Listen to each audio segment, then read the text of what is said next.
हाम्रो आमा बाउले भन्नुहुन्थ्यो कि पैसा भन्ने बाघको मुखमा आउँछ भनेर नभन्दै हुनु रहेछ भन्ने थाहा भयो अहिले। Hello guys, good morning everyone. अहिले चाहिँ मर्निङ टाइम छ अनि यस्तो मर्निङमा पनि कस्तो पस्न आएको है।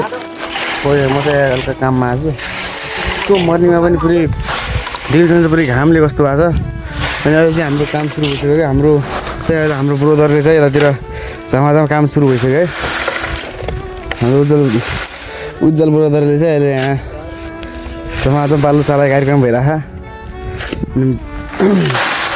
त्यही हो। अनि के कस्तो हुन्छ आजको दिनभरिमा हजुरलाई म टाइममा अपडेट दिँदै अहिले है त। फर्स्ट के भन्नु छ उज्जवललाई? के भन्नु छ? के भन्नु र, काम गरेर आएको छु, बितिरहेको छ जिन्दगी। गर्मीको बेला हामी गाउँमा 12 बजीसम्म गर्ने होइन? 12 बजीसम्म गर्ने, 12:30 बज्छ, फेरि खाना खाने, फिर लाग्ने, त्यही छ दिनभरि काम गर्मीमा। के गर्ने? त्यही छ होइन? त्यही हो। यहाँ त यस्तो गर्मी आएको छ। विदेशमा चाहिँ कस्तो होला गर्मी आफै सोच्नुहोस्। विदेशमा गर्ने हाम्रो दाजुभाइको झन् के भयो होला हालत। त्यही हो अहिले अवस्था है त। त्यही हो। अहिले चाहिँ यहाँ 12:30 भइसक्यो। आज घाम पनि धेरै लागिसक्यो। आजभोलि त धेरै गर्मी गरिरहेको। आज हाम्रो हलुका खाना ढिलो भइदियो।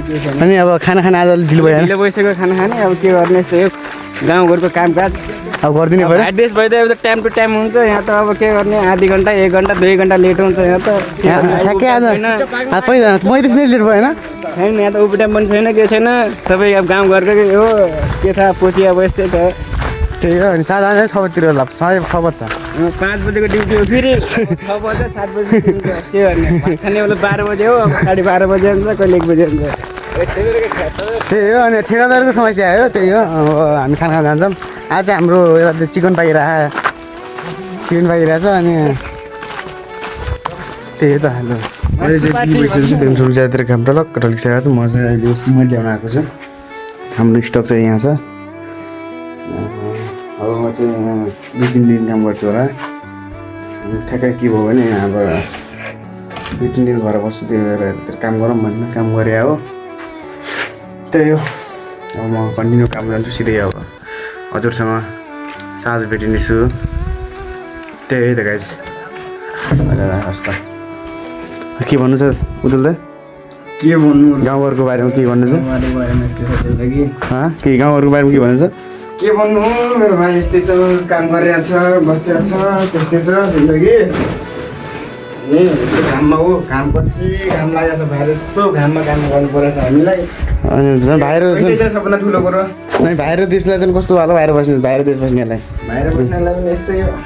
योभन्दा झन् धेरै गर्नु होला। यहाँ त यस्तो हुन्छ, मर्ने त्यस्तो हुन्छ।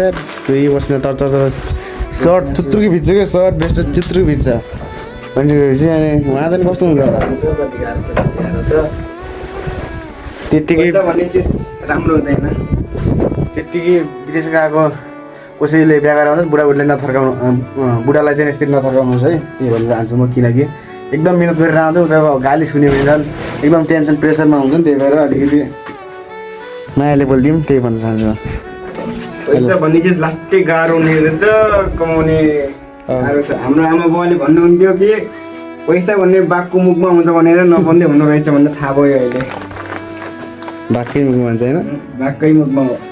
यहाँबाट निकाल्ने गाह्रो हुन्छ भन्दै नभन्दै गाह्रै छ। पैसा पाइने भइदिएको भए हामीले यस्तो घाममा काम थोर्न भन्थ्यो। मजाले रिल्याक्स भइदिनु, के गर्ने। अहिले चाहिँ हाम्रो काम जातिर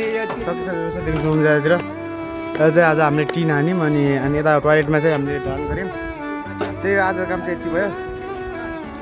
भोलि पनि छ। भोलि पनि फसाल्ने छ अगाडितिर। त्यही हो। अनि हाम्रो टोली चाहिँ यही हो। देख्नु छ पहिला अवस्था है त। म घर जान्छु, 9 बज्छ नत्र झ्याउ हुन्छ।